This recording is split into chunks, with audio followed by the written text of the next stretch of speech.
Be me, Evan, 23, standing in the hallway outside my apartment because the signal in my unit is somehow worse than the surface of the moon. Phone pressed to my ear, mom on the other end.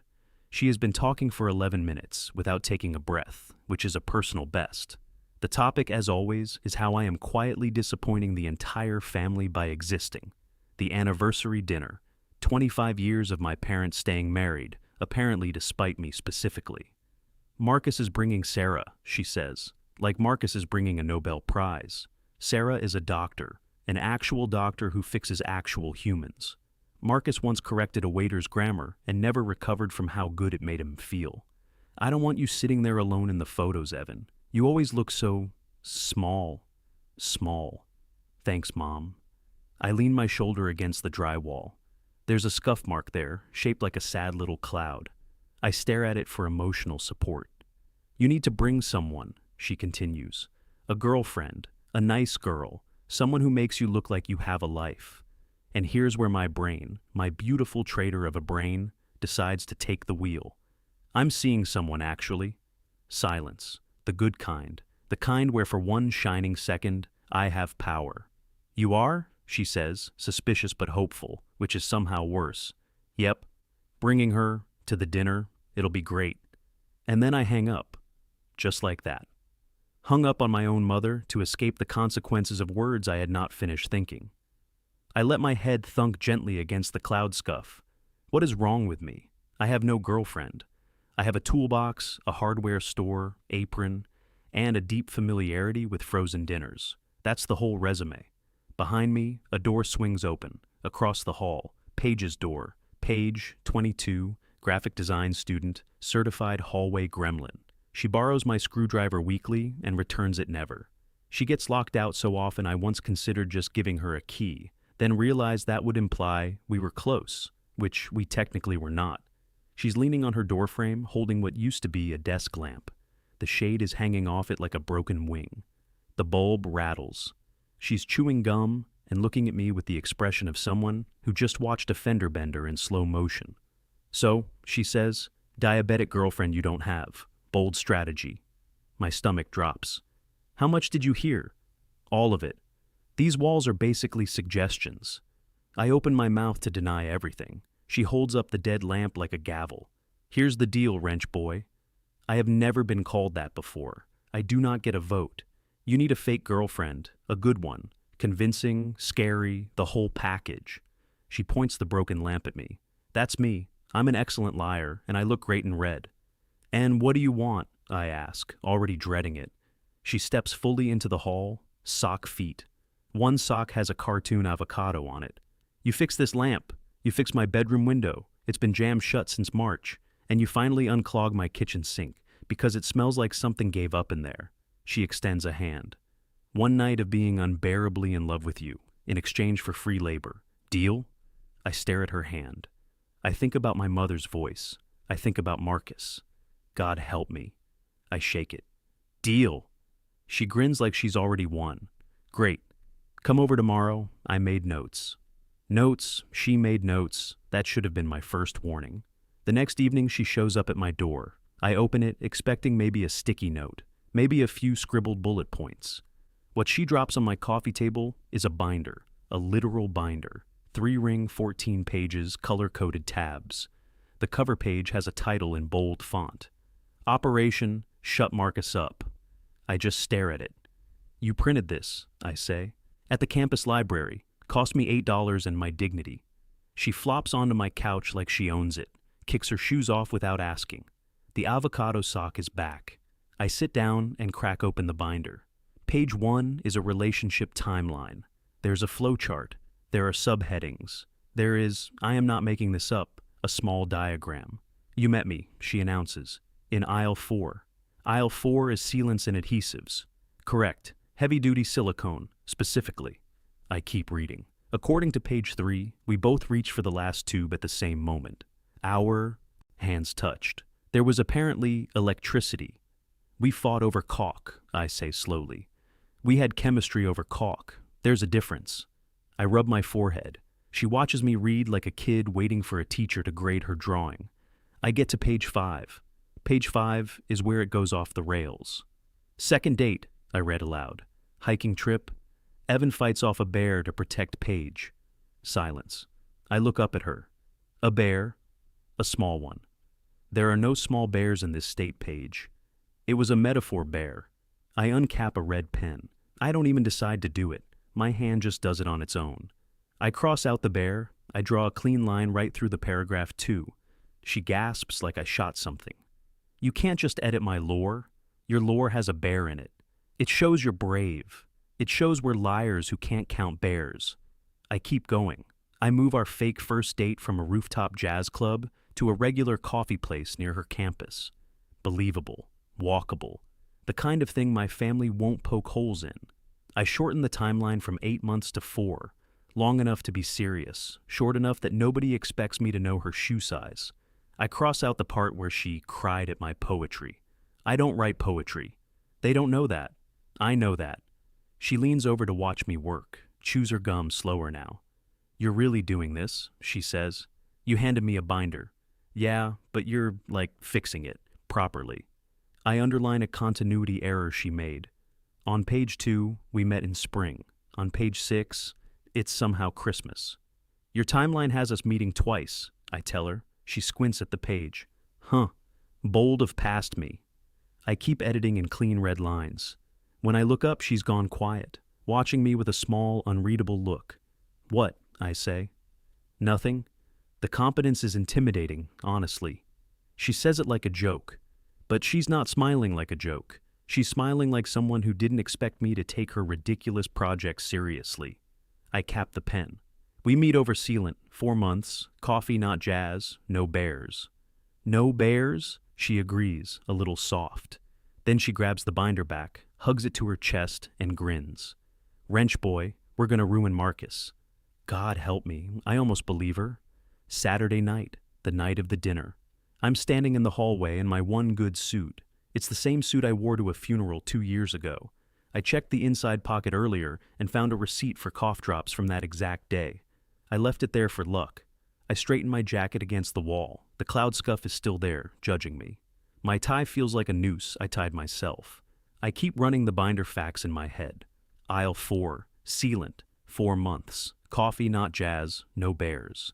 I am going to walk into that restaurant and lie to my mother's face. My stomach is doing something complicated. Then Paige's door opens, and I forget the cough drop receipt entirely. She's in a dark red dress, the kind of red that makes a hallway light bulb look ashamed of itself. Her hair is actually done. She is, objectively, a problem, and on her feet. Neon yellow high tops, the bright kind you can see from space. You're wearing those, I say. They're comfortable, and I look incredible. 2 truths. With that dress. Especially with that dress. It's called contrast, wrench boy. It's a design principle. I open my mouth, I close it. I do not win arguments about design principles. She looks at me properly then. Whatever she sees makes her tilt her head. You're doing the thing. What thing? The thing where your whole face turns into a held breath. I am, in fact, holding a breath. She crosses the hall in 3 steps, grabs me by the lapels like I owe her money. Your tie's crooked, she fixes it. Fast, sure fingers, like she's repaired 100 ties before. She probably hasn't. She just commits. Then she pulls a small bottle out of her bag, spritzes my collar before I can dodge. I cough. What is that? Expensive cologne. Smells like a man who has his life together. Where did you get expensive cologne? Sample counter, department store. I have a long arm and no shame. You stole cologne. I liberated a fragrance. Stop overthinking everything. You think too loud. She steps back and looks at her work. Tie straight, collar fragrant, panic only partly visible. There, she says. Now you look like someone who'd fight. A metaphor bear. We cut the bear. Emotionally, the bear lives on. We head down and out to the curb. The restaurant is a short ride away. The fancy Italian place with the valet who looks bored. Inside, it's all warm light and clinking glasses. And there, at the big table in the back, Marcus, holding court like he invented dinner. Sarah beside him, nodding at something he's saying. My parents, the whole setup. My feet stop working. Paige notices. She loops her arm through mine, tight, locking me in place. Her sneakers squeak once against the polished floor. She leans up close to my ear. "Showtime, wrench boy!" And she walks us straight at the table before I can run. We make it to the table. Introductions happen fast. Paige shakes hands like a politician. She compliments Sarah's earrings, calls my mother by her first name like they're old friends, and somehow gets my dad to half smile within 30 seconds. I sit down and try to remember how chairs work. The menus arrive, the wine arrives, and then it starts. Dad waits until I'm mid-sip. He always times it that way. "So, Evan, still at the hardware store?" He says hardware store, like it's a medical condition. "Yeah," I say, "still there." He swirls his wine. 23, college degree gathering dust. Marcus had his own place by your age. There it is, the old reliable. I feel my shoulders start to fold inward. The default Evan crouch. The shrug is already loading, and then Paige sets her glass down with a click. "Oh, he's underselling it," she says. I freeze. "Sorry," Dad says. "The store thing." She waves a hand. He says it casual like that, but he basically runs the place. Dad blinks. "It's a small shop," I start. "It's the inventory," Paige cuts in, smooth as anything. "The whole system. Before Evan, the place was bleeding money on overstock and dead product. I have no idea where this is going. I should be scared. I am, a little. He rebuilt their entire ordering flow," she continues. "Color-coded the back room, found a supplier markup nobody had caught in years. That last part is technically true. The rest is a beautiful work of fiction. The owner calls him a logistics savant," she says. Logistics savant. 2 words I have never heard applied to me, including by myself. Dad sets his wine down. "Is that right?" he says. He's looking at me different now. "It's, I say. "It's not nothing." "He's modest," Paige says, patting my arm. "It's annoying. I do his bragging for him." Sarah laughs. Marcus does not laugh. Marcus is watching Paige like a man recalculating a chessboard, but Dad gives me a nod. A small one. The kind I haven't gotten since I fixed his garage door in high school. "Logistics," he repeats, almost approving. "There's good money in that." "Steady too," Paige says. "He's basically irreplaceable." And under the table, out of sight, her hand finds my knee. Not romantic, anchoring. A firm squeeze, like she's holding me in the chair so I don't float off into a panic attack. I put my hand over hers on instinct. She doesn't pull away. She just keeps talking, building me a whole new career out of thin air and the few real facts she scavenged. I sit there and watch my own father rewrite his opinion of me in real time. It feels strange. It feels like wearing someone else's coat that somehow fits. Mom dabs her eye with a napkin and says, "Well, he always was clever with his hands." Marcus sets his fork down, a little too hard. He clears his throat. "That's a lovely story," he says, and his smile is all teeth. "Speaking of stories, how exactly did you two meet again?" Paige's hand tightens on my knee. Here we go. Marcus leans forward, elbows on the table, the interrogation posture. I have seen this look across board game nights for 20 years. It usually ends with someone crying over Monopoly. "How did you meet?" he asks again, slower this time, like we might be too dumb to answer fast. I open my mouth. Paige gets there first. "Aisle 4, she says. "Aisle 4, Marcus repeats. "Sealants and adhesives," I add.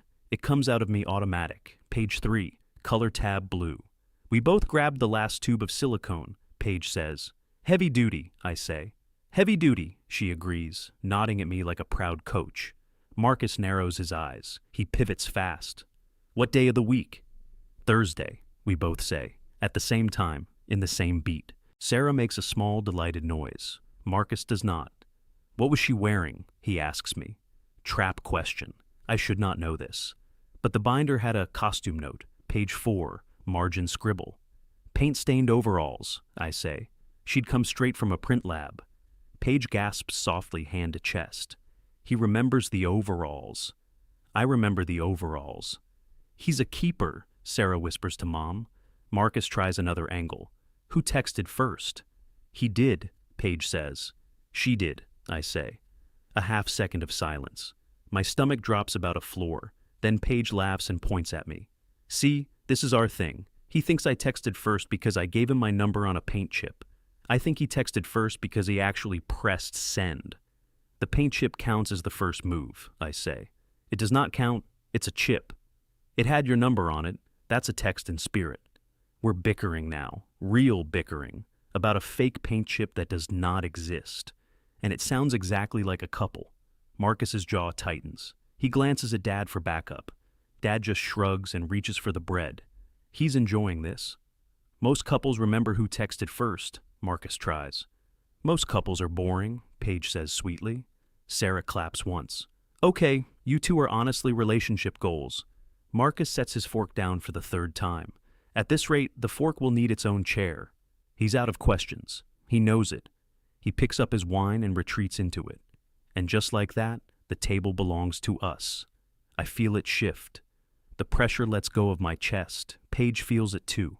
She lets out a breath and reaches for her wine. Glass 1 disappears fast, then 2. By glass 3, the sharp edge melts off her. The lawyer voice softens. She stops performing and just sort of exists. Sarah is telling a hospital story. Mom is laughing. Dad is on his second roll. I mutter something dry about Marcus needing a notary for the paint chip. It's barely a joke. I almost don't say it, but Paige hears it, and she laughs. Not the polished dinner laugh, a real one, low and surprised, into her own shoulder. Then she leans sideways, rests her head against my arm, just settles there like it's a normal place to be. Her hair smells like the cheap library and something warmer. I go very still, because that laugh wasn't in the binder. There's no page for that, no color tab, no margin note telling her to do it. She did it because she wanted to. And I sit there, frozen, with her head on my shoulder, realizing I have a brand new problem. One the red pen can't fix. I need to get up. I need air that isn't full of warm bread and lies. I mumble something about washing my hands. Paige lifts her head off my shoulder. She gives me a small look, but she lets me go. I weave through the tables toward the back. There's a quiet corridor near the coat check, dim lighting, a rack of expensive jackets nobody trusts to the valet. I plan to splash water on my face and reset. That's the whole plan.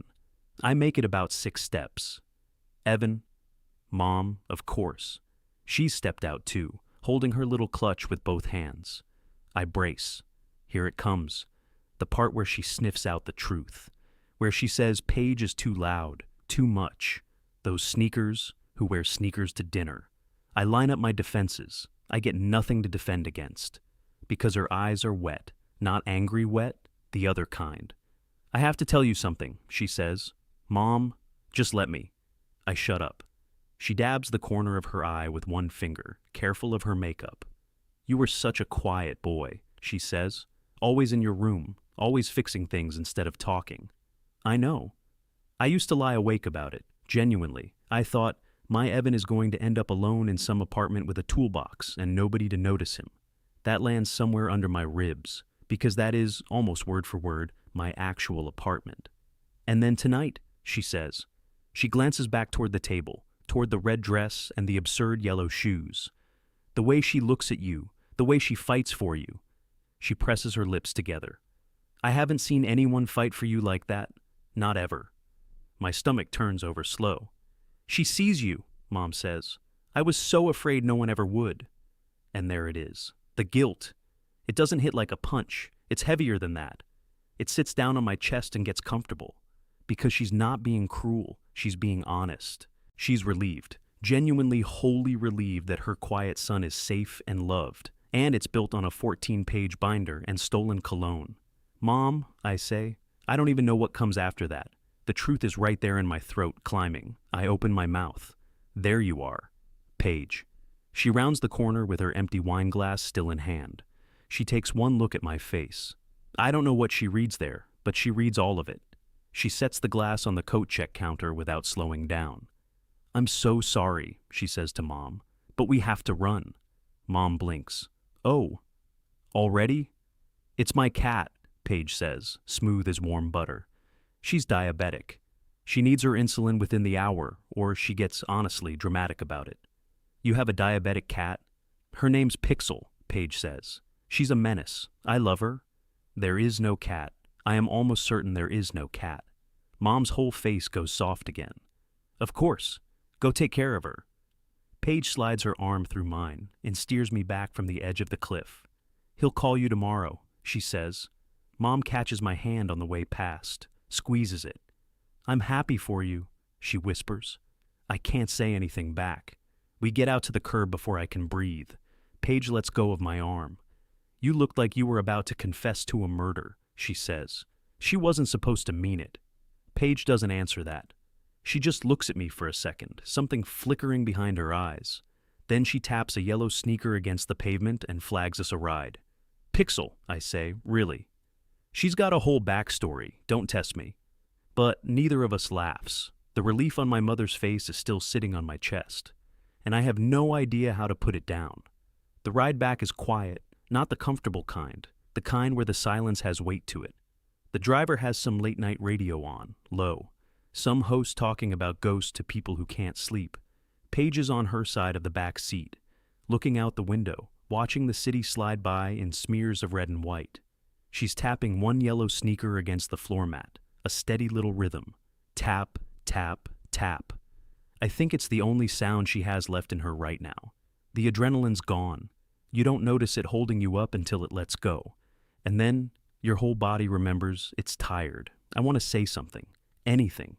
Thank you for the cat lie. Thank you for the logistics savant. Thank you for fighting for me in front of my dad, like you meant it. I don't say any of it. The driver hits a red light. Paige's reflection looks back at me in the window. She catches me looking, looks away. Tap, tap, tap. We pull up to our building. I pay. She doesn't fight me on it, which is its own kind of strange. Usually she'd make a whole bit out of who owes who. We go in through the lobby. The elevator's already there for once. We get in, the doors close, and it's just us and the buzzing light overhead. The one that's been about to die for a month. I keep my hands in my pockets. She hugs her own arms. We are standing maybe a foot apart, and it feels like a property line. There's no reason to touch anymore. That's the thing nobody warns you about. The whole night I had her arm in mine, her head on my shoulder, her hand on my knee, all scripted, all for the table, and now the table's gone. So we just stand there, two people who carpooled. The elevator dings, our floor. We step out into the hallway where this whole mess started. The cloud scuff on the drywall, my door, her door. A foot of carpet and a lifetime of pretending in between. I figure this is it. She'll say goodnight. She'll duck inside. She'll go check on a cat that does not exist. I reach for my keys. She doesn't move toward her door. She just lingers by her frame, spinning her key ring around one finger. It clinks against the back of her hand each loop. She's looking at the carpet like it owes her an answer. So, she says. So, I say, a beat. You did good tonight, she says. For a guy who panics at a fork. You carried it. I had a binder. You had stolen cologne and a fake cat. That earns half a smile. It doesn't quite reach the rest of her face.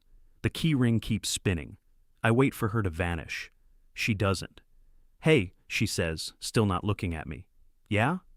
You still owe me a sink. I blink. My kitchen, the smell, the thing you signed up for.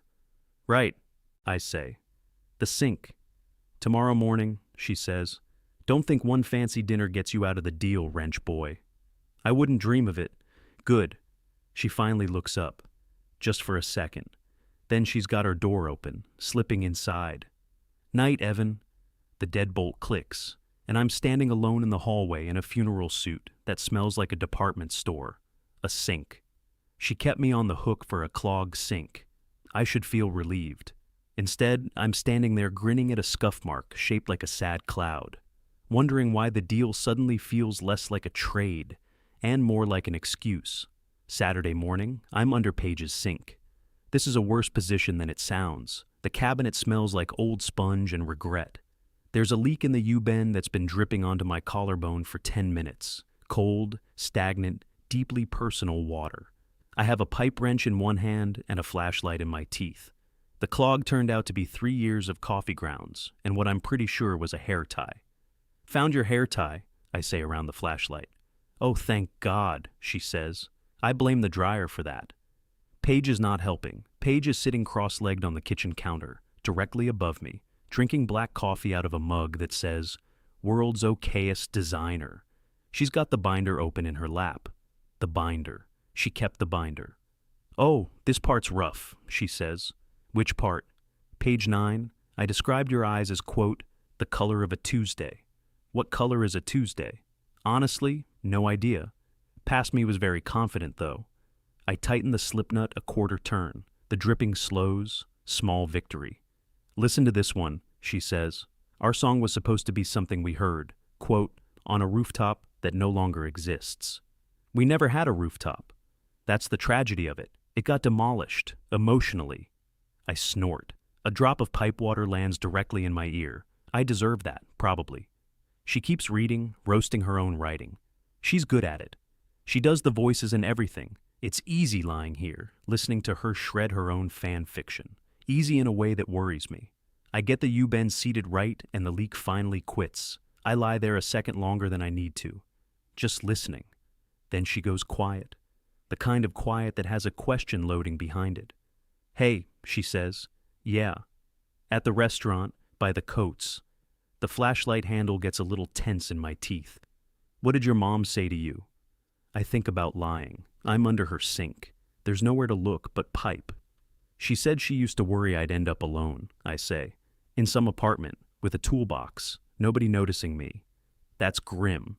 It's also my exact apartment, so. She doesn't laugh. "She said she was relieved," I go on, "that somebody finally saw I was worth something, that somebody fought for me." The water heater ticks somewhere in the wall. "She meant it," I say. That was the bad part. She wasn't suspicious. She was just happy.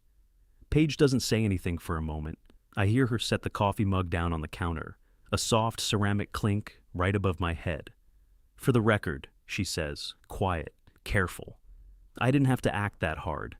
I forget I'm in a cabinet. I forget there's a metal drain pipe 4 inches from my forehead. I sit up. The crack is loud. Skull meets steel pipe with a sound like a dropped tool. "Ow, God!" "Oh no. That's the pipe. That's a pipe. Evan, are you—" "Don't move. You're gonna do it again." I do it again, smaller this time, but my pride is the real casualty. I slide out from the cabinet flat on my back, blinking at her kitchen ceiling. There's a water stain up there, shaped vaguely like Florida. Paige's face leans over into view, upside down, hair falling toward me. She's biting her lip, halfway between worried and laughing. "You okay, wrench boy?" "I heard you," I say. "I noticed, with your forehead." "That's not— You weaponized a pipe." I touch my forehead. There's already a lump rising under my fingers.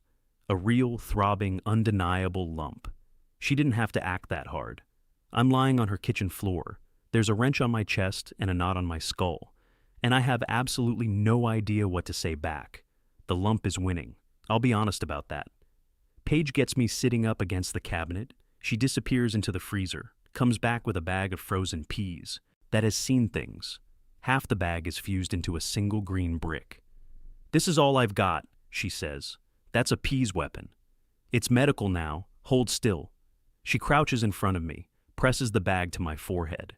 Her other hand cups the back of my head so I don't headbutt the pipe a third time. We are very close. Closer than the binder ever scripted. She smells like black coffee and that warm thing I keep noticing. The kitchen ticks around us. The Florida stain watches from the ceiling. Neither of us says anything about what she said. I didn't have to act that hard. It's just sitting in the room with us, bigger than the peas. "Does it hurt?" she asks. "Only my dignity." "So, fatal." She's smiling, but it's a soft one. Her thumb moves a little against my hairline. I don't think she means to. I'm watching her mouth do nothing in particular and forgetting how lungs work. Then somebody tries to break down a door, not her door, my door, across the hall. A fist hammering wood, 3 hard knocks, then 3 more. "Evan." I know that voice. That voice corrected a waiter's grammar. "Marcus," I whisper. "Why is your brother at your apartment?" Paige whispers back. I have no idea. "Evan, I know you're home," Marcus calls. "I brought lasagna. Sarah made too much. Open up." Lasagna. He drove leftover lasagna over here at 10 in the morning. This is not a lasagna visit. This is a recon mission. He wants to catch me alone. Sad. Single. Binder exposed. "My keys are over there," I hiss, pointing at my own locked door across the hall. "I'm not in my apartment. I'm in your apartment." Obviously. If I walk out there with a head injury and a wrench, he wins. He's not winning anything. Paige's eyes do a quick, dangerous thing. I have learned to fear that look. She stands up, grabs my flannel off the arm of her couch, the one I left here last week and never reclaimed. She pulls it on over her tank top, pops 2 buttons, shoves the sleeves up, then she reaches up and absolutely destroys her own hair. Just rakes both hands through it until it looks slept on. "What are you doing?" I whisper. "Selling it." "Selling what?" She's already at her door. "Stay on the floor," she says. "Look comfortable." "Paige." She opens it, leans against the frame. One yellow sneaker crossed over the other. I can only see her back, but I can hear the shift in her whole posture, lazy, unbothered, like she just got up from something. "Oh," she says. "Hey, Marcus." A pause from the hallway. "Paige," he says. You can hear him recalculating. You can hear the lasagna getting heavy in his hands. Is Evan? He's a little tied up right now," she says. She lets that land. "Leave the pasta on the mat. He'll grab it later." Dead air. Then the sound of a man trying to be casual and failing. "Right. Yeah, of course. Tell him I'll just, The lasagna's still warm. Cool. Bye, Marcus." I hear his shoes hit the carpet fast, then faster. Then the elevator button, jabbed like it personally wronged him. The doors take their time. I picture his face going the color of marinara. Paige holds the pose until the elevator dings and swallows him. Then she shuts her door, locks it, turns around in my flannel with her wrecked hair, breathing a little quick. "He brought warm lasagna," she says, to gloat. I'm still on the floor with a brick of peas. I look at her standing there in my shirt, and I cannot find a single word in any language. The deadbolt clicks home. For a second, neither of us moves. Then it hits us both at the same time. Marcus. The lasagna. The face he made.